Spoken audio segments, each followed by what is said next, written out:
It is my honor to have the privilege of welcoming you today to the campus, the UPSA campus, for this historic gathering to discuss and deliberate on various aspects concerning the AfCFTA project. The AfCFTA represents a moment of hope for Africa, and the description by various international organizations, including the World Bank and the IMF, some calling it a game changer among others, the AfCFTA clearly presents an opportunity for a continent to escape the trappings of poverty. The statistics clearly show that Africa is in a positive light. It has the most youthful population. It has a population of over 1.3 billion people, a combined GDP of 3.3 trillion, not the biggest, but certainly represents a significant market combined and put together. Africa has the largest concentration of natural resources of all continents. It is a continent that clearly is looking forward only if the opportunities can be tapped and exploited. However, the AfCFTA is not self-executing. Unless there is a deliberate intervention, as good and laudable initiative as it is, it will not succeed. It requires the support of government. It requires key and specific intervention, including infrastructural intervention, particular trade inputs, and all kinds of things to be done to ensure that as a continent, as a regime, it succeeds. It requires the requisite financing, and it also requires the appropriate supply chains to be put in place, and for all the various indices to support its implementation. Beyond these, however, there are also key political economy questions, and that is where a conference like this becomes vital. What is the place of aid in trade? What are the dilemmas that confront the AfCFTA, including the difficult question of corruption?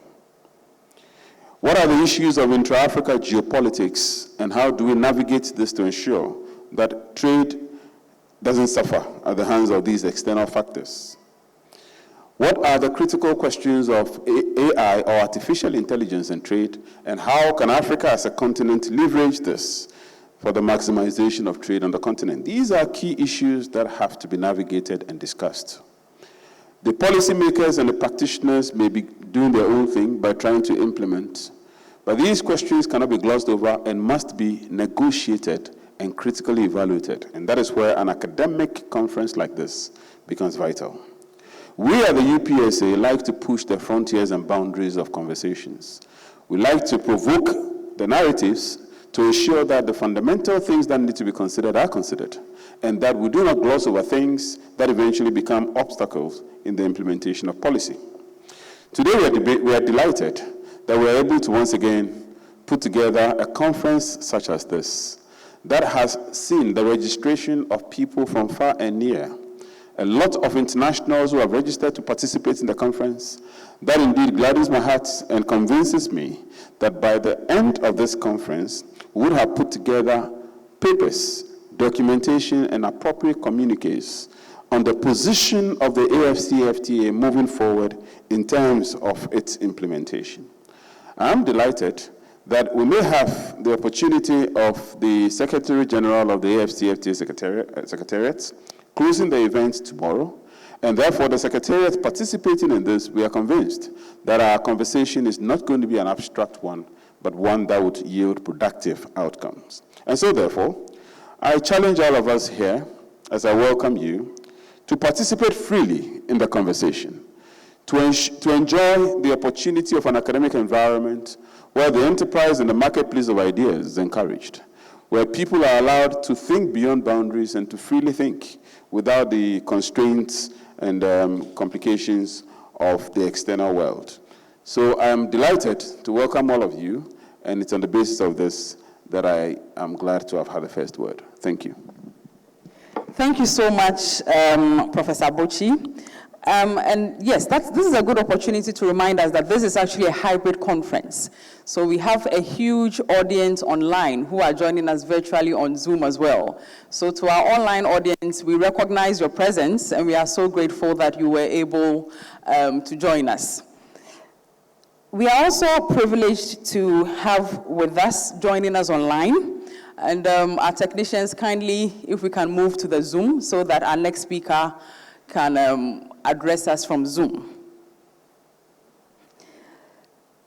So, you recall I also mentioned that this conference is also being organized together with the Leitner Center for International Law and Justice at the Fordham Law School in New York, of course, in the United States of America.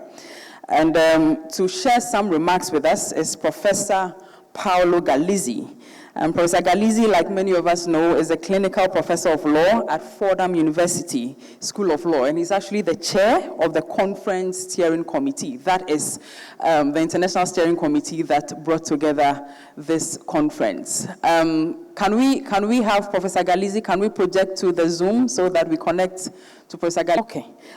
While we prepare, I beg your pardon, to hear the remarks from Professor Paolo Galizzi, with the permission of our distinguished audience, I'd want us to move to the next remarks.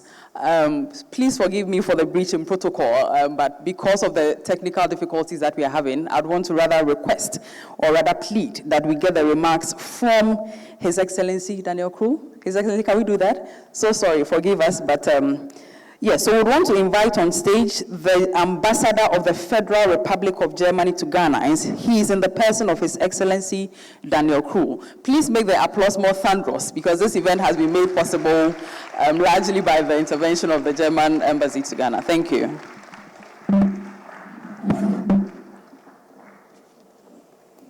Thank you, Gudrun.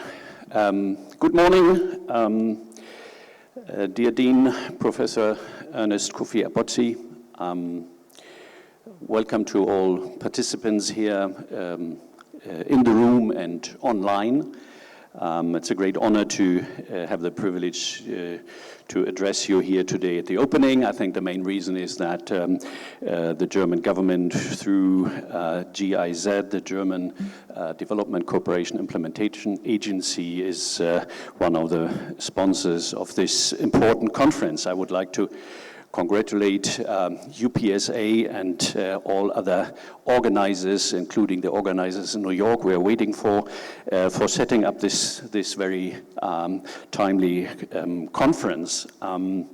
African Continental Free Trade, you mentioned it as the hope for Africa. It's certainly a very, very ambitious project. We, Germany, have been strong supporter of this idea. We share the view that the negotiated process of integrating the markets of the continent is key for development in Africa and for Africa, and the development the Africans want for their continent. Now, we know that these projects are not done overnight. The European single market wasn't implemented overnight. It took decades. It is always a mixture of the economic drive you need. It is the regulatory framework that has to be built. And most importantly, I believe you need a very, very strong political commitment on the highest level to push such a project through all these moments when it is at risk.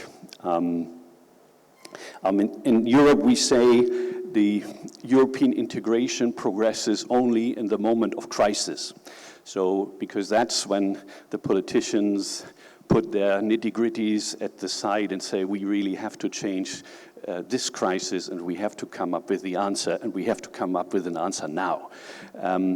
If we translate this to the African continent, I'm wondering how this increasing, some call it the system rivalry between China, US, Europe, Russia, may impact this project. I think there are certainly fears that Africa once again might become a target of proxy wars and proxy conflicts. But taking this as a challenge in the way I was describing the European Union, this in the end might be the wake-up call for the African leaders to even move forward more ambitiously. So I think as conferences like this one here today and tomorrow are perfect for celebrating important achievements. In my view, the money payment system and the digital trade platform are clearly some very important milestone. But at the same time, it's of course also the day or the moment where you should address clearly the shortcomings. So I wish you all a very fruitful conference and a very inclusive dialogue to move forward the hope of Africa. Thank you very much.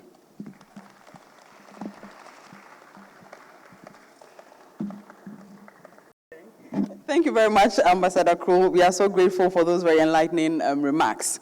Ladies and gentlemen, I'm happy to say that this conference is under the distinguished patronage of His Excellency John Agyekum Kufuor, who is a former president of the Republic of Ghana and also the former chairperson of the African Union.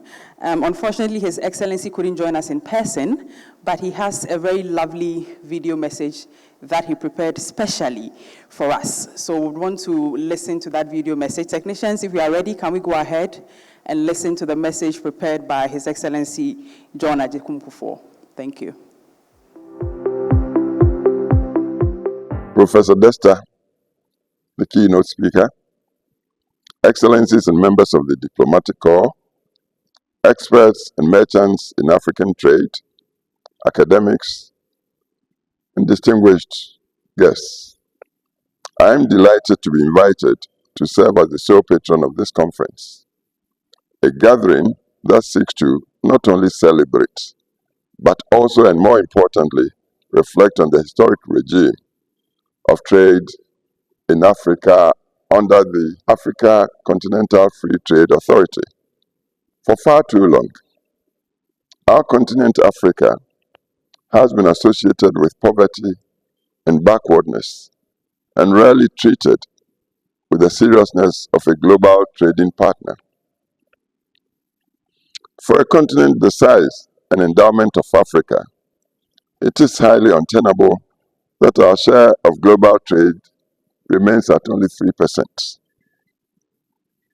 This stereotyping and marginalization of our continent, which is arguably the naturally richest on the planet, has consigned its place in the global market to the background and dangerously affected our prospects and fortunes of overall rounded development. Thus, the launch of the AfCFTA could not have come at a more opportune time.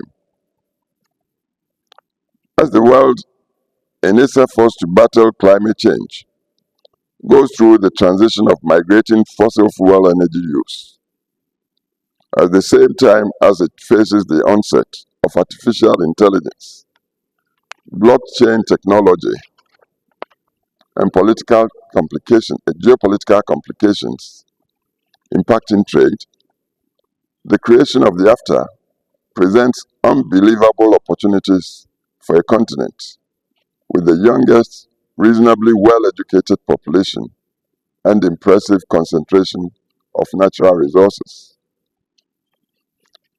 Already in its 5th year, the evolving AfCFTA regime has exhibited teething problems which demand reflection on the gains and ills of its progress so far.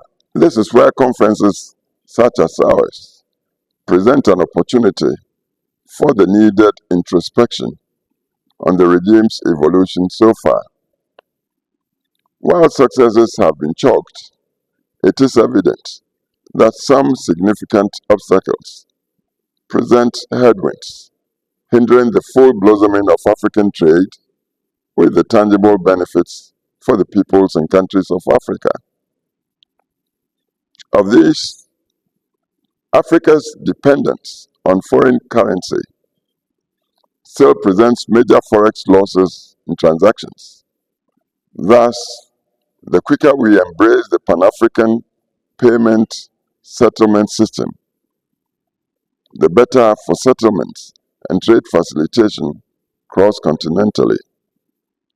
Also, given the lack of open skies on the continent and the many border restrictions and requirements of visa for intra-Africa travel, the AfCFTA needs radical facilitation at the policy and political levels to unleash its potential without further delays. But I am hopeful in a resurgent Africa whose youthful and connected populations will vigorously drive an agenda for growth to find its just place in the global economy. I am therefore happy that not only is Ghana playing host to the AfCFTA Secretariat, but also that its academic institutions are taking leadership in shaping the discourse and narratives on the development of the authority and African trade. I especially congratulate the UPSA Law School, therefore, for the vision of putting this conference together.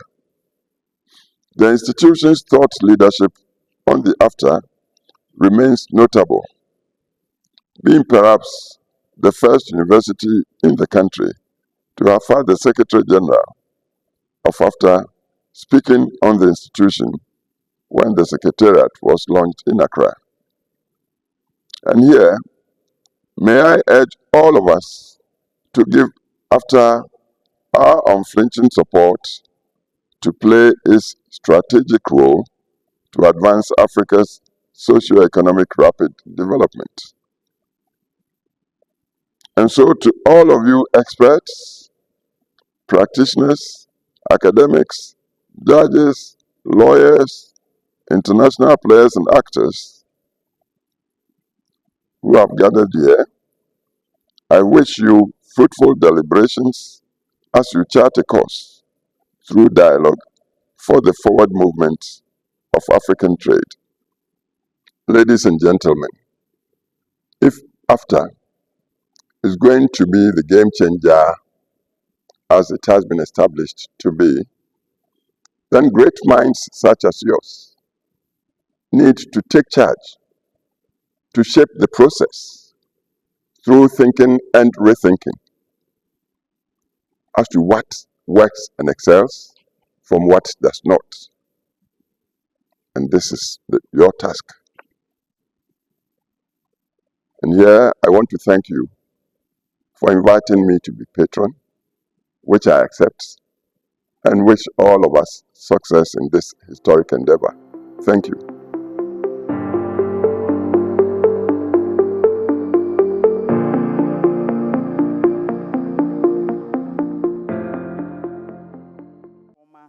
AU chairperson. Papa, we are so grateful. We know that you are following us online.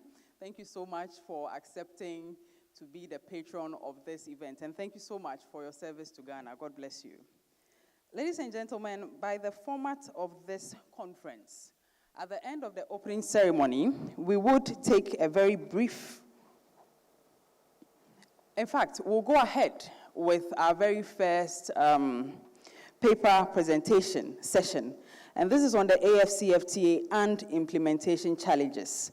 I'd want to encourage all of us to get copies of the program, be it the the soft copies or the hard copies, because that would help us have an understanding of the various topics that will be treated in the sessions that we have. So our very first paper presentation, or our very first session, is on the AfCFTA and implementation challenges. And by the program, we have Juliana Injiriji, who is the chair and lecturer of the African Nazarene School of Law and an advocate of the High Court of Kenya. And she is presenting on the topic, Render unto Caesar, an examination of the effect of the implementation of the AfCFTA on tax laws in Africa. Also in session 1, we have Dr. Newman Richards, who is a senior lecturer at the Department of Public Law at the Faculty of Law at the University of Nigeria. And his presentation is on the AU Free Movement Protocol and the future of the AfCFTA. And then we also have Mr. Kweku Atakra-Jumo, who is a lecturer here at the UPSA Law School, as well as Madam Na Melekwe, who is also a lecturer here at the UPSA Law School. Now, they are presenting on the topic, Spread the Word to Africans, popularizing the African Continental Free Trade Agreement in Africa. And to moderate this session for us, we have Mr. Duke Aaron Sasu, who happens to be the project lead of the Africa Chamber of Trade and Investment. So I'd encourage all of us to remain seated while we prepare to take the very first session for this conference. I'm a private legal practitioner and a project lead for the Africa Chamber for Trade and Investment. Our first session happens to be on the topic, the AfCFTA and implementation challenges. And respectfully, I would like to invite Mr. Kweku Atakra-Jumo, who happens to be a lecturer at the UPSA Law School, and Madam Na Melekwe, also a lecturer at the UPSA Law School, to join me up here. I have as the last but not the least conversation on for the session. But what is important is that the AfCFTA presents enormous opportunities for the continent of Africa. And for us as young people, we see this as an opportunity for greater trade among African countries. We see that this is the age of Africa. It is evident that the Chinese, through the Belt and Road Initiative, are doing their best to how they can get a piece of Africa. The US and Europe have increased their levels of investment in Africa's infrastructure in trying to counter the level of investment from the Chinese. Essentially, Africa is seen as the next destination. And the AfCFTA is supposed to be a tool that propels greater participation of Africans in their own economy. But of course, it has different challenges. Personally, I'm more concerned about the rules of origin and how it ensures that Africans own this AfCFTA. Africans own the opportunity within the AfCFTA. So I'm quite excited that we're having this discussion, that our respectable panel will delve into some of the challenges and the opportunities within the limits of the AfCFTA. So without much ado, I would respectfully invite Madam Na Melekwe, who once again happens to be a lecturer at the UPSA Law School, who will be speaking on the topic, Spread the Word to Africans, popularizing the African Continental Free Trade Area Agreement in Africa. Madam, the floor is yours.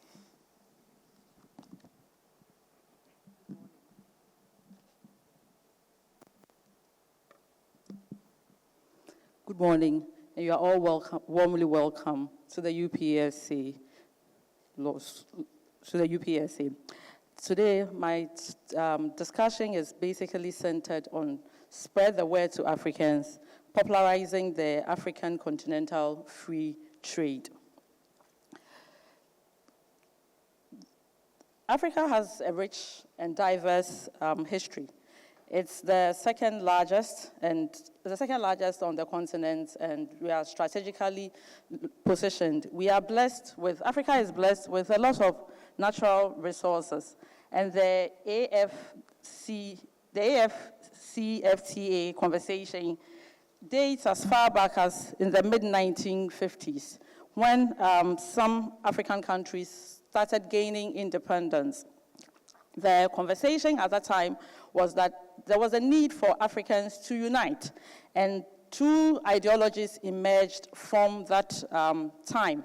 They were the Casablanca Bloc and the Moravian Bloc.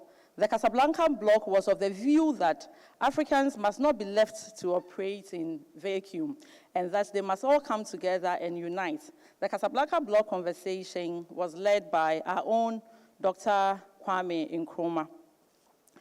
The Moravian Bloc was of the opinion that, yes, Africa must unite, but then it must be done at a steady rate. So for them, the progression must be done at a steady rate, and they were of the opinion that they needed a union or an organization to govern or to supervise or to make sure that this progression becomes effective. And this led to the formation of the OAU and later on, or subsequently, the AU.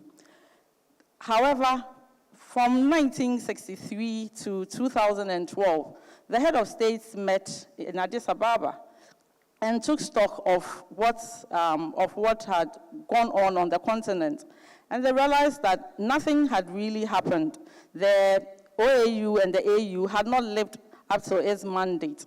And therefore, it was time for them to look into the future to see what can be done. And that was when the Agenda 2063 was adopted or came into force. So the conversation for Agenda 2063 came into force. It is, however, very interesting to note that the Agenda 2063, it was not very different from what Dr. Kwame Nkrumah was suggesting in 1963, that Africans must unite, there must be free movement of people, there must be free trade, we should be able to move freely without any restriction whatsoever. And so in 2019, again, there was a meeting, and this led to the Agenda 2063. It needed to be developed. But how were we going to achieve this Agenda 2063? So in 2019, there was a meeting that was held, and the AfCFTA came into force. That was 30th May 2019. It's been 5 years since the AfCFTA came into force. But really, what has been done about it? What are the challenges? And that is where we seek to interrogate that what are the challenges, and then also make recommendations as to how to address these challenges, that we can all have the Africa that we ever dreamed of. I'll hand over to my colleague Atakora to take up from here. Thank you.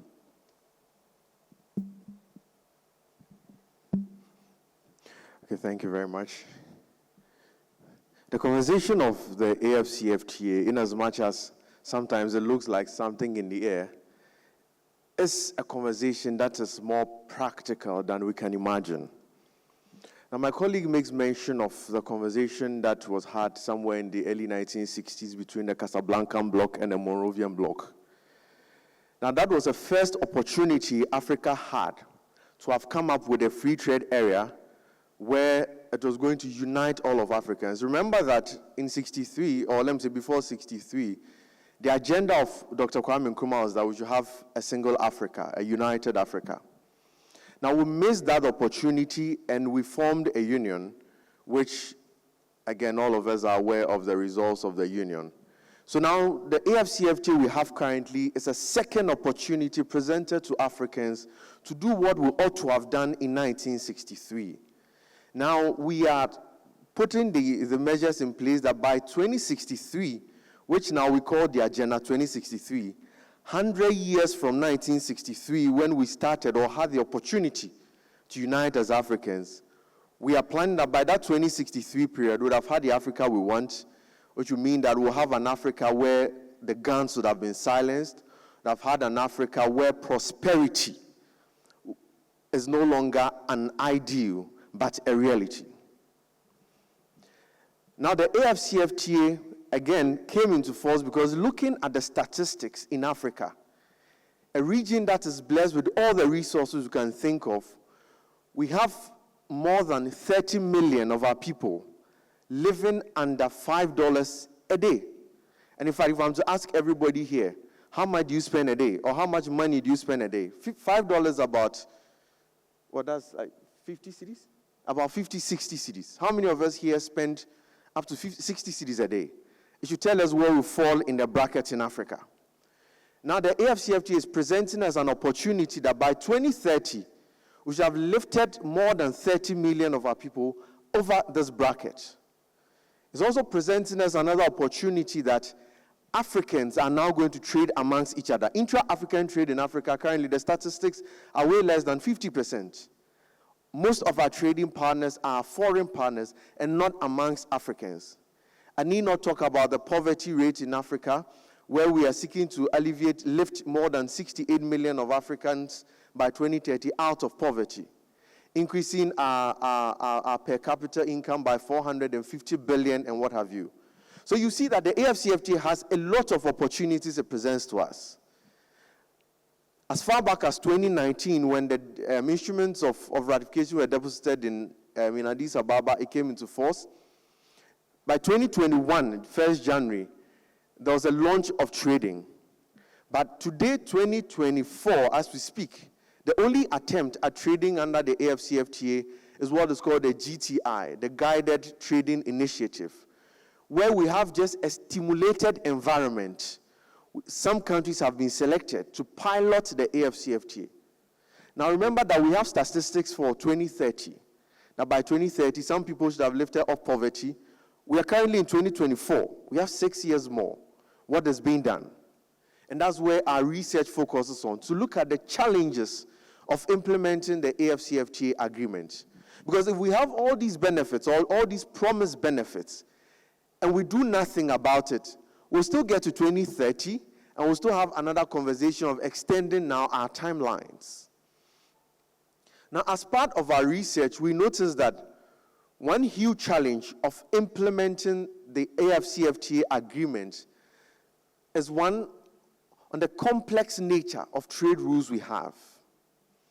Now, before the coming into force of the AfCFTA, sub-regionally, Africans were trying to obtain harmonization, were trying to obtain regional integration through their own sub-regional methods, and that led to the creation of regional blocks like the ECOWAS, like the COMESA, like the SADC, like the IGAD, and what have you.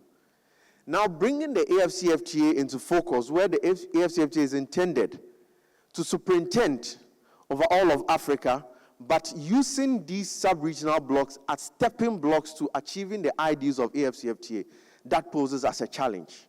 Because then how do we harmonize all these segregated rules, picking the rules of ECOWAS, picking the rules of SADC, picking the rules of EAC? How do we harmonize it? That is a challenge currently affecting the implementation of the AfCFTA. Our research also identified that another challenge is that in Africa, we have a high taste for foreign goods to our own local goods. If anybody would want to purchase a suit, let's say a jacket, the ordinary person would want to wear a jacket or a suit from a well-known brand in some of these foreign countries, as opposed to, let's say in Ghana, a brand somewhere in Obuasi, because of our taste for foreign goods. Now that has made the whole idea of working with Africans quite difficult. And more importantly, a challenge is that we are not even aware of the AfCFTA. If we were to take a census around and ask us, when did we hear of the AfCFTA? I can bet that most of us might have heard of it recently, or through your work, you might have come in contact with them. But the general conversation of the AfCFTA is not out there. And I was even shocked to know that as far back, no, as recent as 2019, when Ghana had placed a bid to host the Secretariat, even Ghanaians were not aware of the AfCFTA. And I can bet that many of us here, we probably heard of the AfCFTA just about 3 or 4 years ago, or even last year or last 2 years. And we are even just a small fraction of Ghanaians, not to speak of Africans. Now, how do we implement what we do not know? If we are unaware of a concept of AfCFTA, or even if we are aware, it's not something in our sharp focus. We just only know it as a statistic or as a liner. There's something called AfCFTA. But we haven't internalized it. We haven't come to appreciate what it's going to do for us. Then implementing it is going to be challenging. Because then if you and I are to take a decision in favor of AfCFTA or against AfCFTA, if you don't know about it, most likely the decision you're going to take is going to be against the AfCFTA. Now, these challenges and more are present.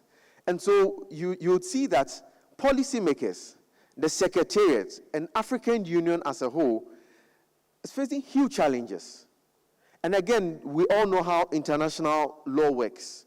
We can't compel any state necessarily by force to say that implement it. It will have to come through their voluntary effort, through persuasion, and through their collective effort. Now, again, at the back of our minds, looking or coming from our research, we notice that a lot of people who are even aware of the AfCFTA are of the view that let the next person work on the AfCFTA. Or we are of the mind that the Ghanaian should start trading with the Kenyan, or the Ghanaian should start trading with the South African. Something that is quite far from us. Now, as part of our recommendations, or as part of our work, what we are proposing is an agenda: trade with your neighbor. It may be difficult for us or for a country to travel several miles to trade with a different country, but how about our border towns or our border countries? So that can Ghana start that without trading under the AfCFTA? We'll start by concentrating our efforts by trading with Togo, Cote d'Ivoire, and Burkina Faso. Burkina Faso will also start trading with its border towns. And before we can imagine, all of Africa would have been trading with each other by just starting with their border countries. Without it looking so huge an idea in our minds that let the first Ghanaian start trading with a counterpart in Egypt. We'll get there eventually, but let us start with our border towns. I see my time is up. So generally, our proposal is that the AfCFTA is there to transform the life of Africans, but we must start now. And the starting, yes, the government and the policy makers have their role to play, but we also do have our role to play. We also must include it in our curriculum. Interestingly, if you look at how the European Union, how it got popularized, as part of their curriculum, the theories and ideas of Europe and European Union was included in their curriculum in Europe at the time it started. So before long, every student, every person within that area now is fully aware of what the European Union is and what it seeks to achieve. So we are also proposing in addition that it should be included in our curriculum right from our basic schools. Our students are made aware of it. You get to know what exactly the AfCFTA stands for, so that when they also become policymakers tomorrow, they'll know exactly what it is and know how to make policies in favor of the AfCFTA. Thank you very much. Yeah, thank you. Thank you so much. Thank you so much. Please, I believe we are all noting down our questions. After the presentations, we'll give the opportunity for you to ask questions. I've started noting down my own questions, so please do the same. Our next presentation is from Dr. Newman U. Richards, who is a senior lecturer, Department of Public Law, Faculty of Law, University of Nigeria. And Dr. Newman U. Richards is addressing us on the topic, the AU Free Movement Protocol and the future of the AfCFTA. I believe Dr. Newman will be joining us online. So the team, if you are set, we can proceed. Good morning, and thank you for having me on this conference. I'll be speaking on the AU Free Movement Protocol and the future of AfCFTA. Basically, the objective of my paper is to highlight the relationship between the AU and the AF. One of the cardinal objectives of the African Union at its formation is the integration of African people and the integration of African economy, which implies that Africans should be able to move, reside, and trade freely from one member country to another. In furtherance of this objective, in 2018, the AU introduced the protocol to the treaty establishing the African Economic Community related to the free movement of persons, right of residence, and right of establishment, and also introduced the agreement establishing the Africa Continental Free Trade Agreement. These instruments are a clear demonstration of the commitment of policymakers at the AU level towards the integration of Africa, which is also in alignment with the Agenda 2063. However, while the AfCFTA has gained significant attention, note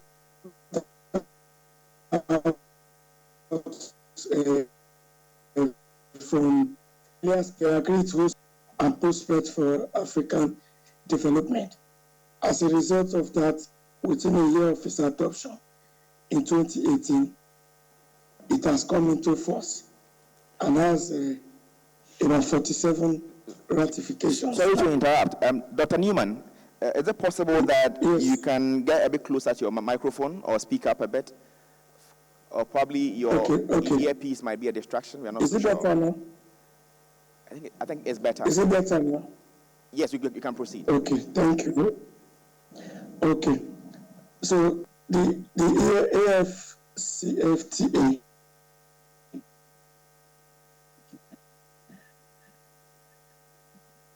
received some and came into force just within a year of its adoption after its adoption in 2018. By 2019, it has already come into force and has over 47 ratifications. On the other EU Framework Protocol, adopted in December 2018, has just about 4 ratifications, with 32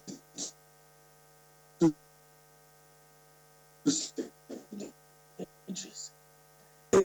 EU member states does not seem to appreciate the relevance of the Free Movement Protocol in the actualization of the objectives of the AfCFTA. I say this because attaining free trade will need free movement.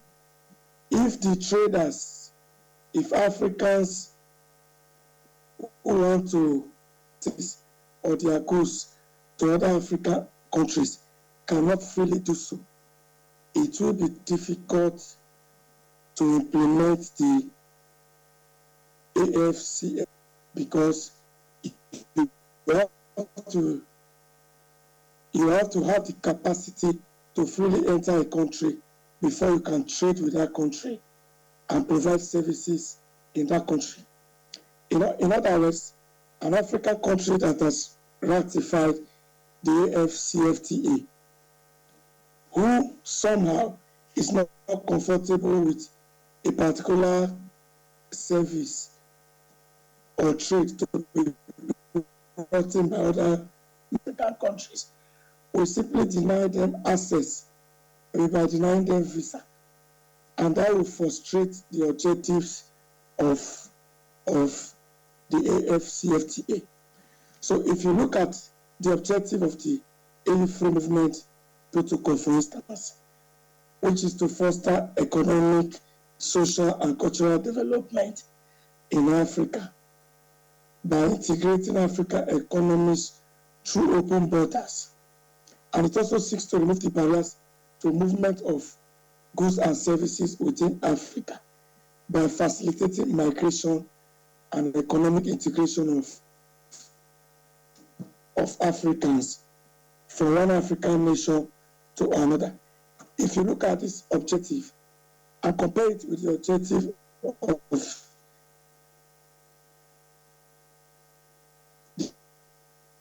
the AfCFTA trade in goods and services, facilitate the exchange of goods and services among African countries, you will agree that there is a connection between the EU Free Movement Protocol and the AfCFTA. That the Free Movement Protocol complements the free movement of goods and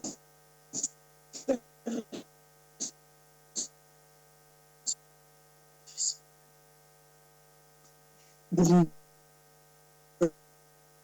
and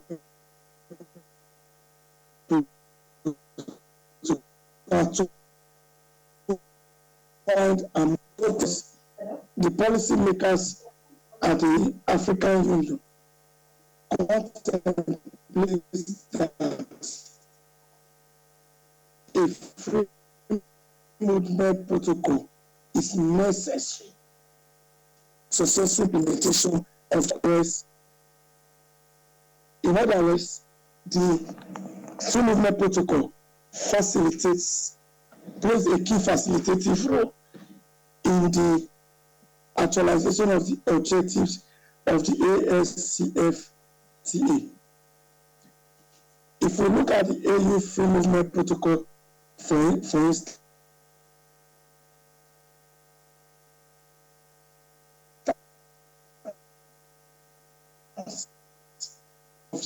should be able to free.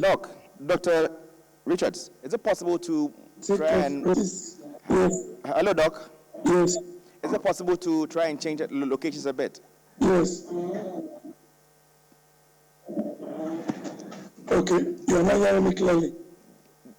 Yes. The clarity is a bit impeded, if you can. Is it better now? Yes. Is it better now? Yes, please. I think we can try this, please. Okay, so we're having some network challenges in Nigeria. Okay, like I said, the AU Free Movement Protocol provides that citizens of any member state of the African Union can take up residence and practice his or her trade in another member state on equal as the nationals of that member state. And the AU Agenda 20 also considers free movement a program in the actualization of the African economic growth, and AfCFTA seeks to get free trade among AU states. Youth Movement Protocol seeks to remove barriers to movement of goods and services and to facilitate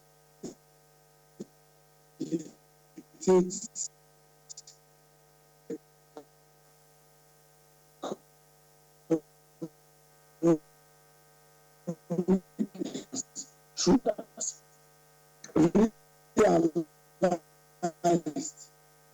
if the challenge of the free movement is addressed. In other words, consider that the challenges inhibiting the implementation of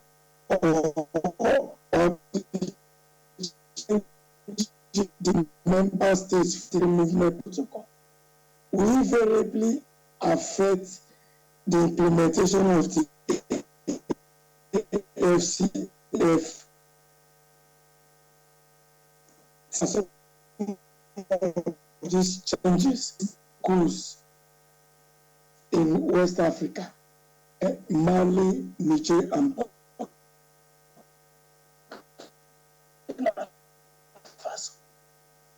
and AU. The coup leaders are not comfortable with it. They have blocked its borders with Niger for some time as a result of the coup. Mali, Niger, and Burkina Faso retaliated by even blocking other West African countries. This situation certainly will not help the actualization of the objectives of the AfCFTA. Another security. It was some African countries like Sudan. Nigeria has been battling with issues of terrorism for some time now. We also see increase of cross-border crimes like human trafficking and smuggling, which is encouraging countries to tighten up their borders instead of opening it.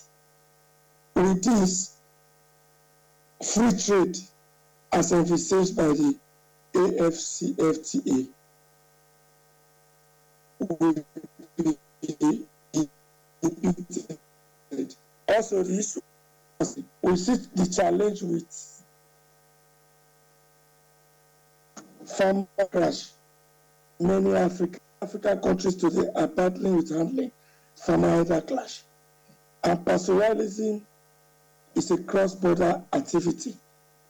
People move their cattle across border in search of greener pastures Doc, and water. Can we try Yes. you turning off your video? Okay. Okay. So we see the challenge with pastoralism, which has led to some bilateral and multilateral agreements. Pastoralism is a form of trade in Africa, and certainly the... And Doc, respectfully, you have 2 minutes more, Doc. Okay, let me just try and round up. So another issue we look at is disparity in level of economic development. So we see migration from countries with better economy, we see migration from poorer countries to countries with better economies. We put pressures on the infrastructures of the countries with better economy. This invariably will force those countries to want to close their borders, and that will also affect free trade. Then also disparity in economic policies. We saw it play out between Nigeria and Benin Republic. While Nigeria was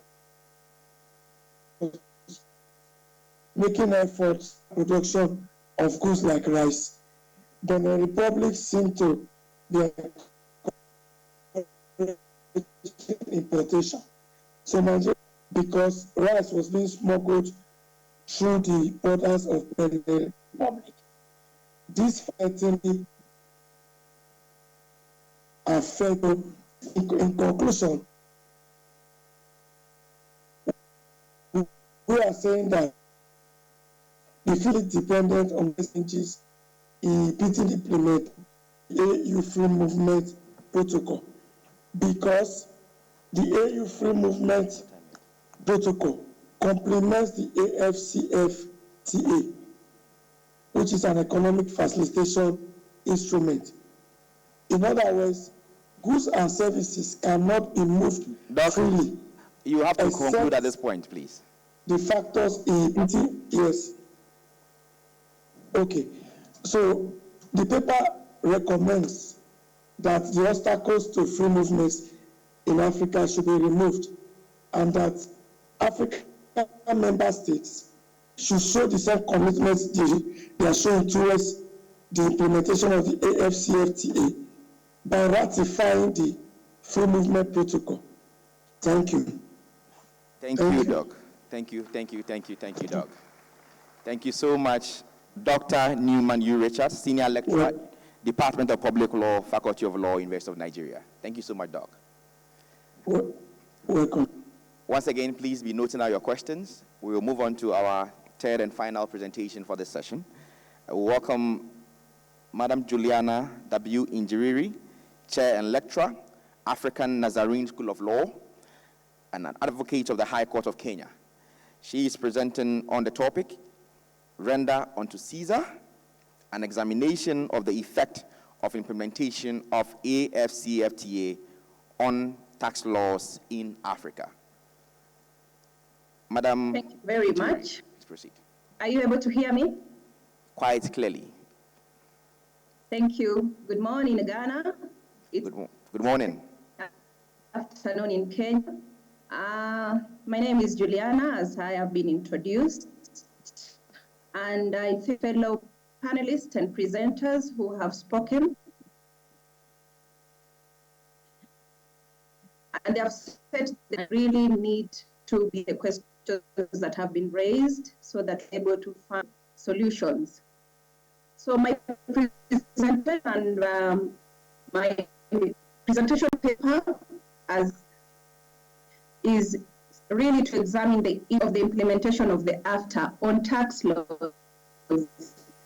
My paper proposes directly that a good tax system is requisite for the successful implementation of the AfCFTA.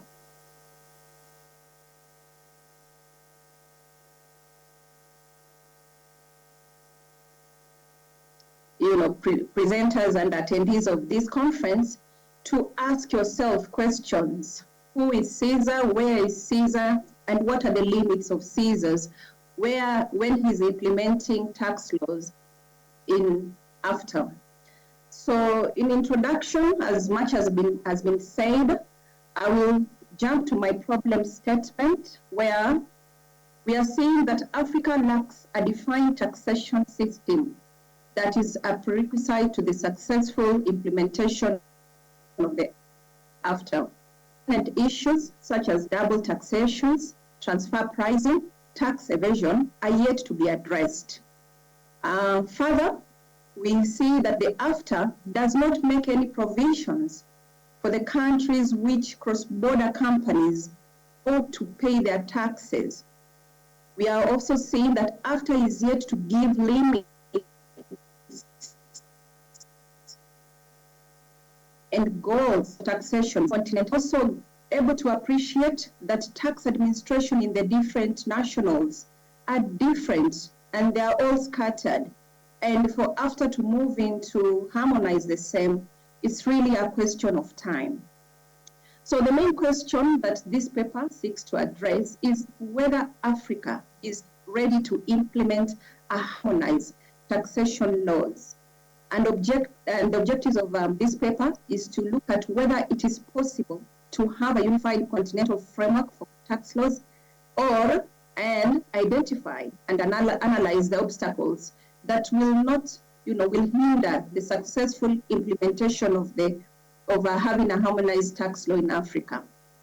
So this paper has taken a theoretical framework and it's emphasizing on the ingredient of tax law laws that optimal taxation, which seeks to determine the most efficient and equitable way for the government to raise revenue through designing of tax systems that maximize social welfare.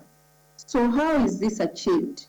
We have some standards that governments at the national and now at a continental level should be able to watch as they do this. Number one, they should ensure that the taxes policies are proportional to individual national domestic income's capacity to pay. Also, whatever tax policies that AfCFTA will come up with must be definite and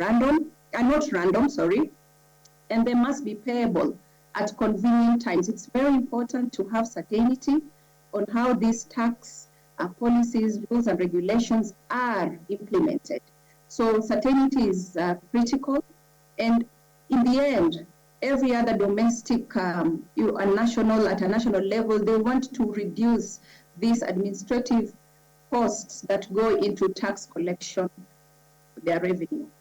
So just to look back at the legal and institutional framework of taxation in Africa, we all appreciate that Africa lacks a unified continental taxation framework. All of the 54 African states have varying tax policies and systems within their countries, some of which have heavily been influenced by their colonial and historical ties that still tie them to these systems.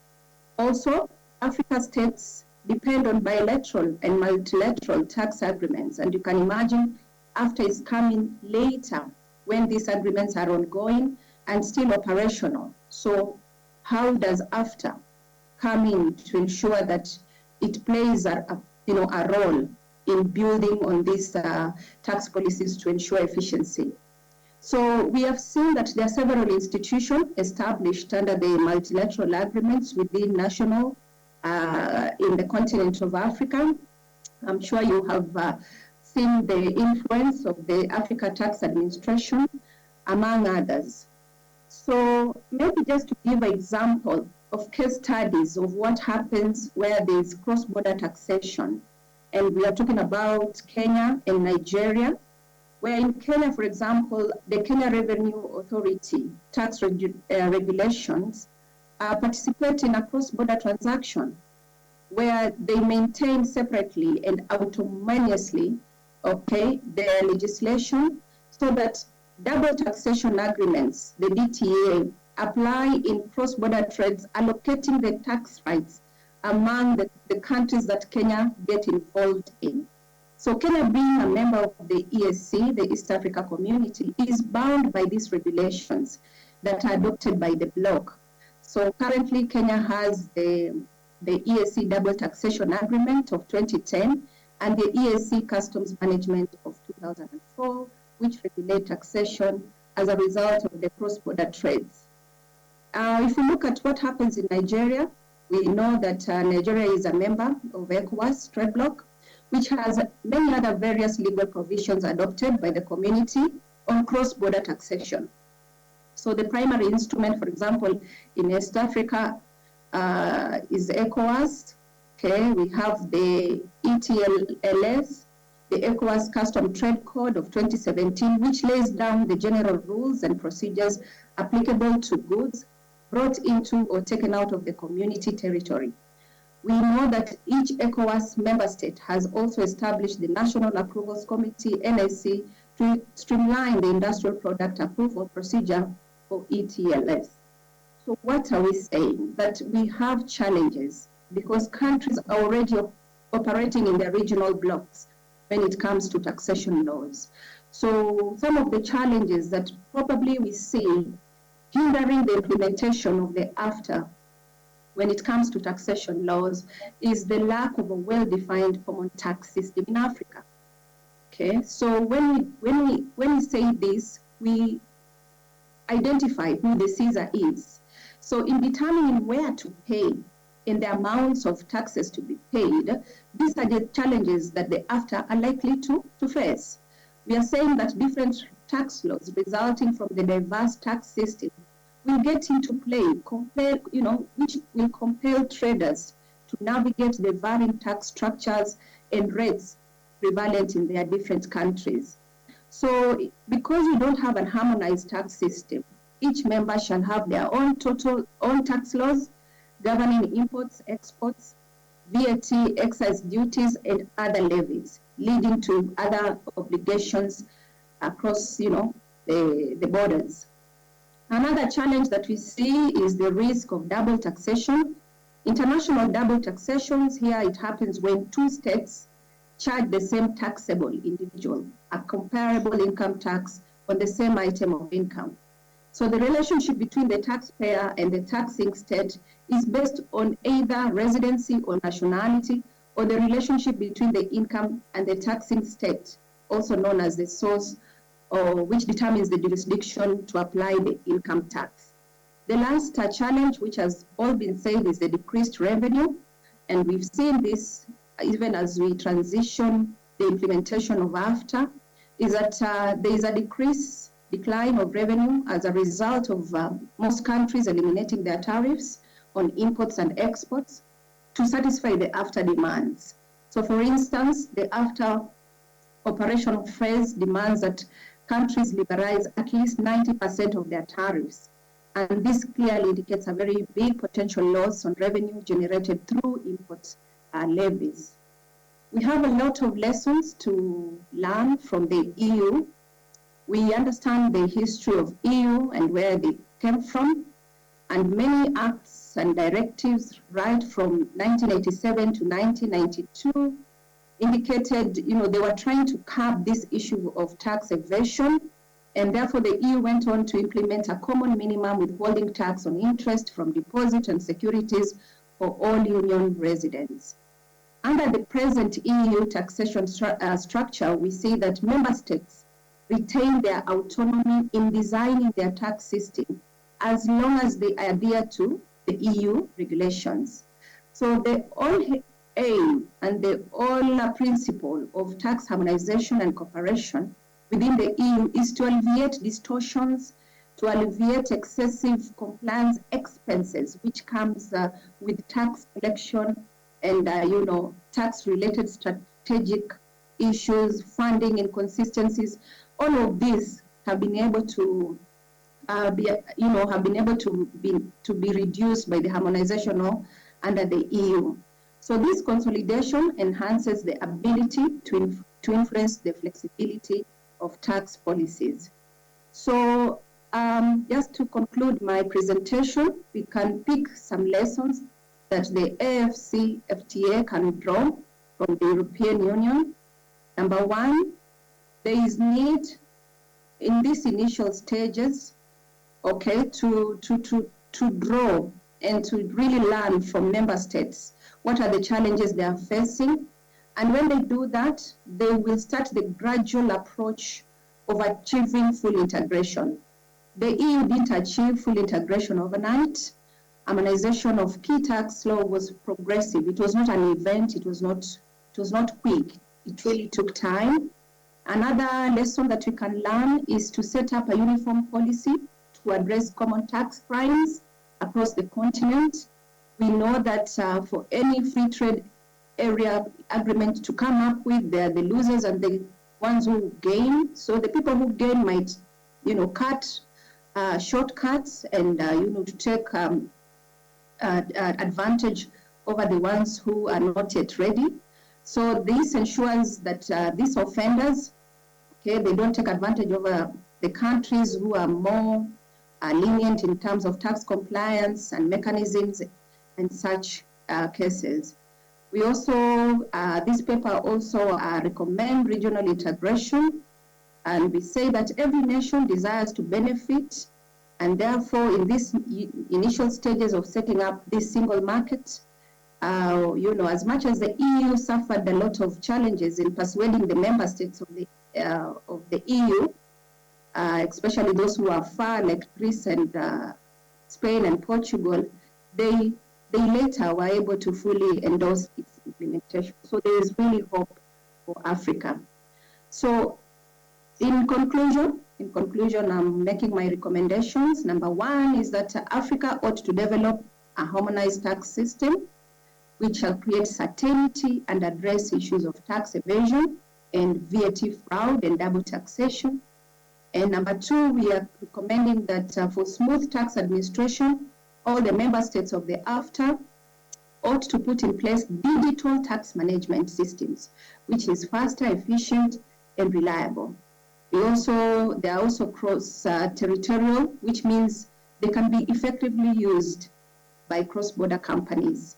Lastly, this paper recommends that the government of the member states of the AfCFTA also to exercise strong political will so as to successfully push for the tax reforms in their countries to allow for harmonization. Thank you very much for your time. Thank you so much. Thank you so much. That was quite quick. Thank you, Madam Juliana W. Njiriri, the Chair and Lecturer, African Nazarene School of Law, and an advocate of the High Court of Kenya. Thank you so much once again. So we had a few comments online. I would like to read them out, and once I'm done, I would respectfully ask the audience to ask some questions, 2-3 people. That would be appreciated. A comment from our online audience, Katrina Nangula Kapunja, says that leaders are exchanging our raw materials. We are not benefiting from our resources. Raw materials are coming back to us as products, then selling back to us. Then Tulisile Mazia writes that there is still the concept of countries avoiding or protecting their sovereignty in fully participating in the AfCFTA. So Tulisile believes that the issue of sovereignty is a major issue that we have to deal with and discuss in the AfCFTA. Okay, so I respectfully move to our live audience, who are present with us in this auditorium. I'm sure that we have enjoyed the conversation so far, and we have a number of questions that we would like to ask our respectable panel. So please, you respectfully raise your hand, and I'm sure that a microphone will be given to you to ask your question. Okay, thank you, and congratulations to the panel. So your conversation started with popularizing AfCFTA. How do we get African governments to prioritize AfCFTA? You cited the EU, how they made it as part of the curriculum. You know, the regular person on the street doesn't understand what AfCFTA is all about, yet they are the people involved in trade.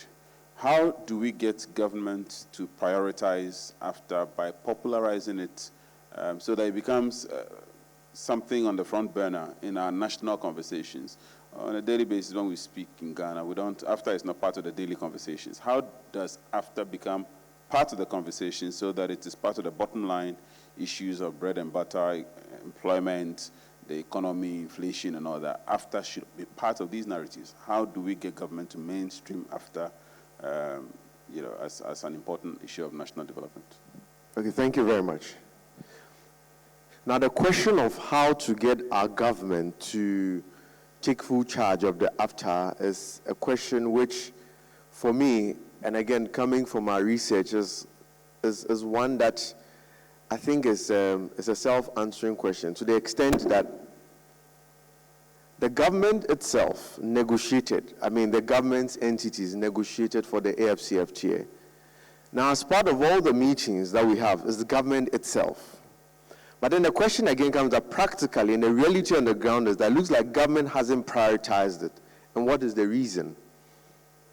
Now, as part of the work of the Secretariat, the AfCFTA Secretariat, they are supposed to coordinate all governments, liaise with them to ensure that as part of their policy making, government includes considerations of AfCFTA. Now, it goes back to our initial proposal we're making. It comes to education. That in as much as it comes to education and internalizing the AfCFTA conversation.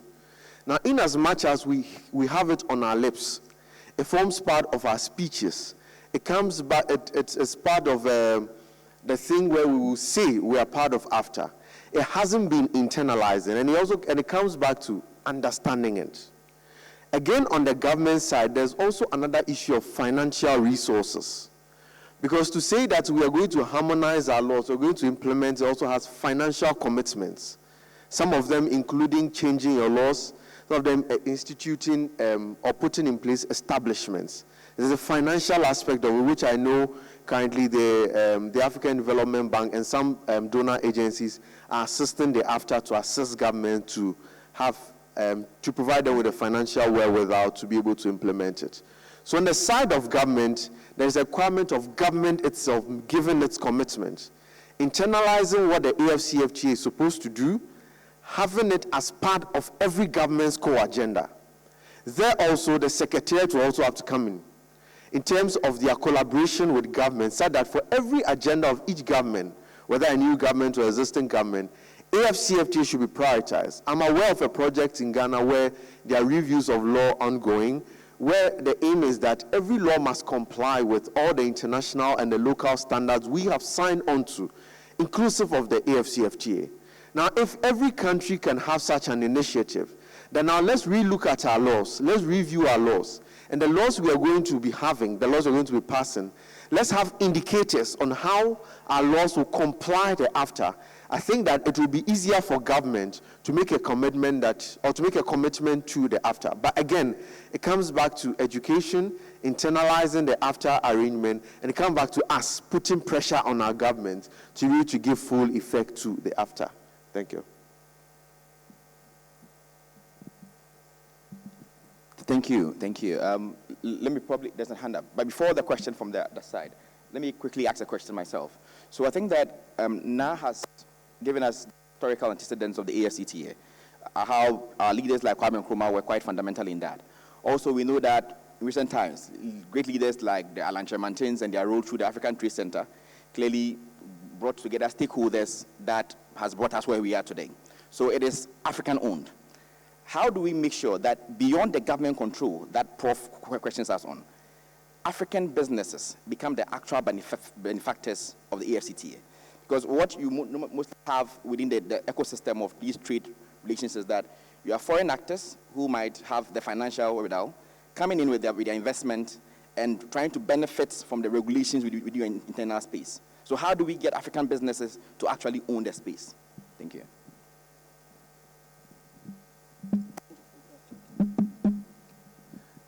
getting African business to own the space and attempting to, I'm sure the question is probably how do we prevent foreign partners from coming to take advantage of what we are building for ourselves? That question comes to a discussion on what in trade law we call rules of origin. Now, as part of the AfCFTA arrangement, I think the negotiations are still ongoing. The AfCFTA is negotiating rules of origin document, which means that we're not going to allow just any product, just because it finds itself in Ghana, to benefit from the AfCFTA arrangement. Because remember, from our historical antecedents, we've mentioned that the AfCFTA, in as much as a prosperity document, is also a document of regional integration.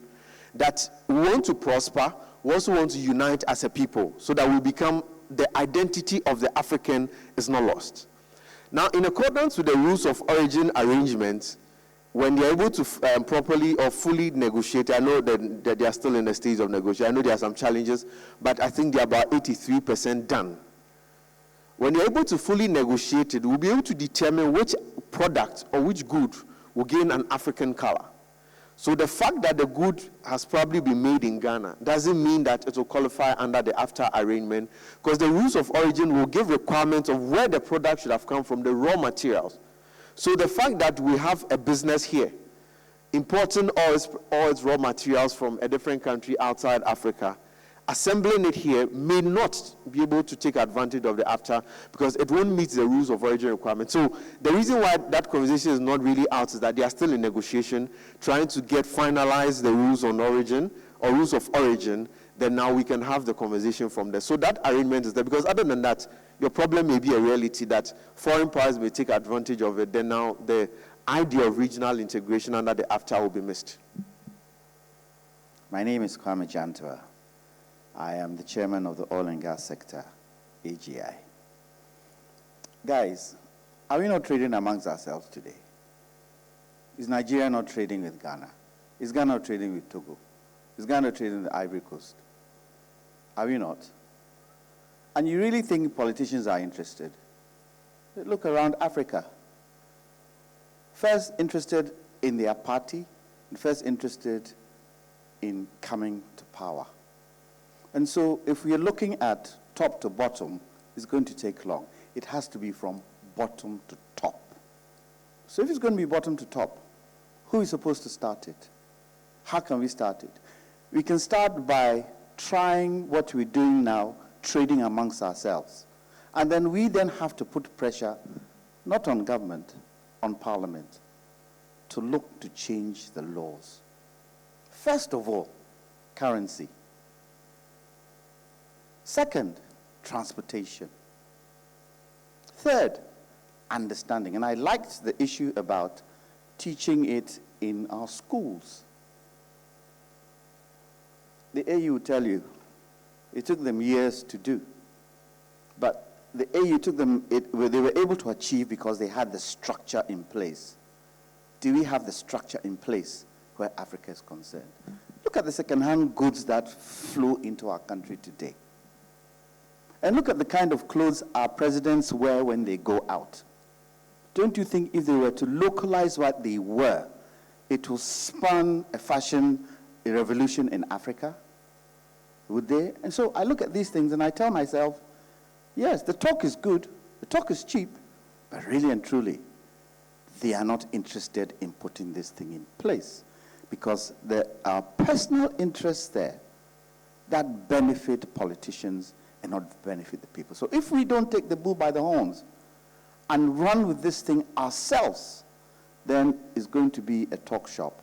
And unfortunately, we would not go any far. And the likes of my good friend from Germany, they are here, they know the effect of AfCFTA, and they would come in with the money and push us out of the market.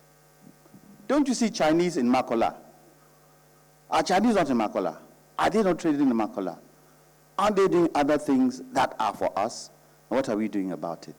So if we are not careful, and we do not want Africa to take its place with 1.4 billion people and 70% of those people being the youth, unfortunately, my generation and the generation to come will not benefit from the natural resources we have. Thank you.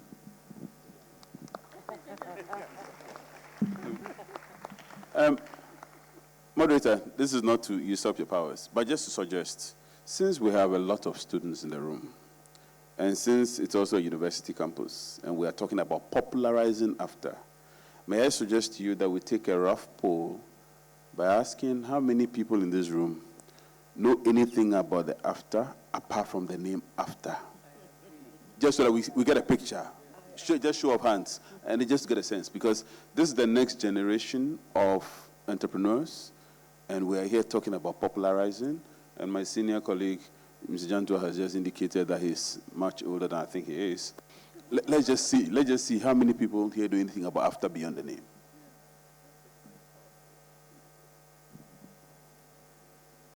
My name is Handa Kupo, level 300. All I know about it is a means for Africa to get to trade among themselves. So, like, just a free flow of trade between the African states. Yes. Awesome, thank you. Okay, so I'm Genevieve Avula, and I'm also in level 300 law students. I also know that AfCFTA is a means in which the African countries can come together and trade to boost the economy of, like, Africa. Thank you. My gentleman here, who is trying to avoid me, I'm sure has something for us. Derek Okansi, level 300 law student. What I learned from AfCFTA is what I've heard from our moderators. It's a way for African countries to trade in order to bolster their economies. That's what I know. Okay, my name is Osun Chimano. I've been seeing AfCFTA flyers around. Actually, if not for today, I never knew AfCFTA is for African countries to trade among themselves. Yeah, so today I've learned something new, that AfCFTA is particularly for African countries to come together and unite themselves through trading. Yeah, thank you. I wish I was a student.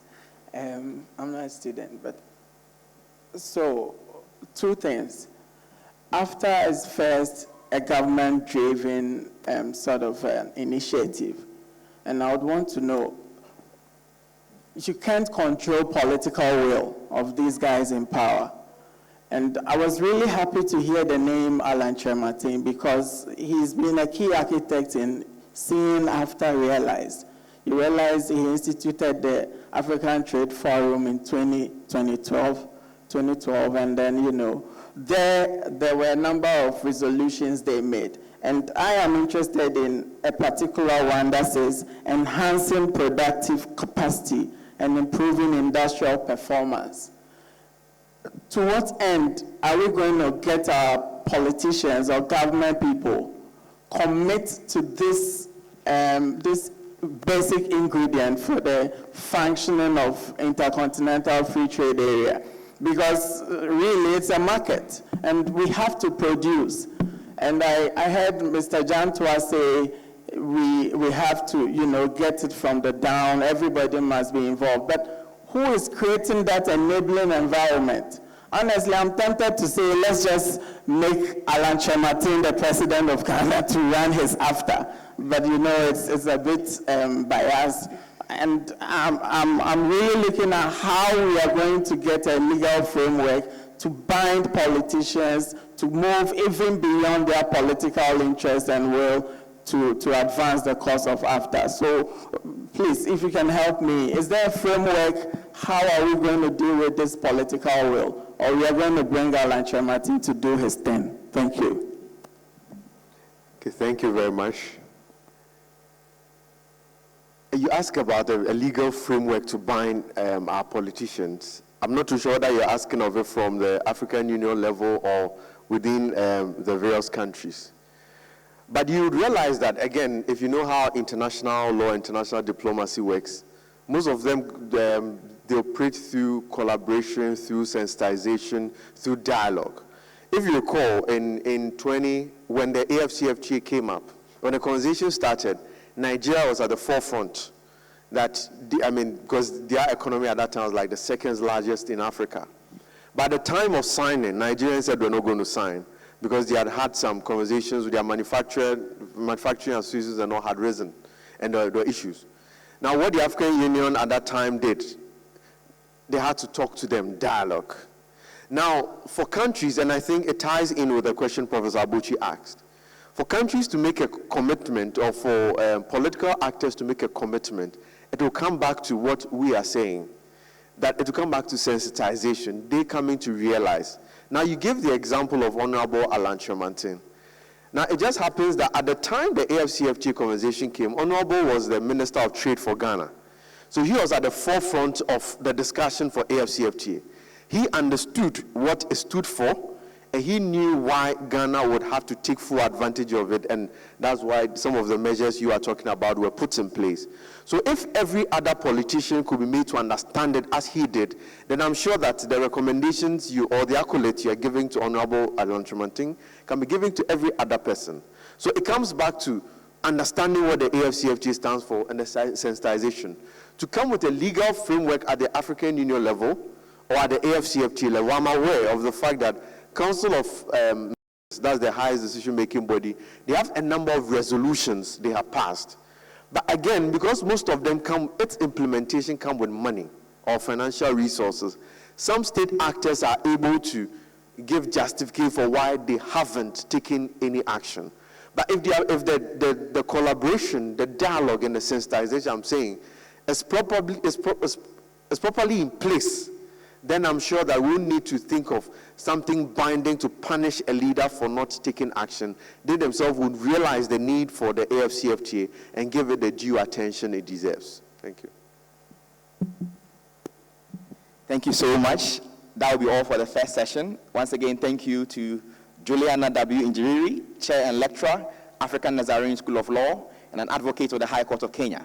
Once again, thank you, Dr. Newman U. Richards, Senior Lecturer, Department of Public Law, Faculty of Law, University of Nigeria.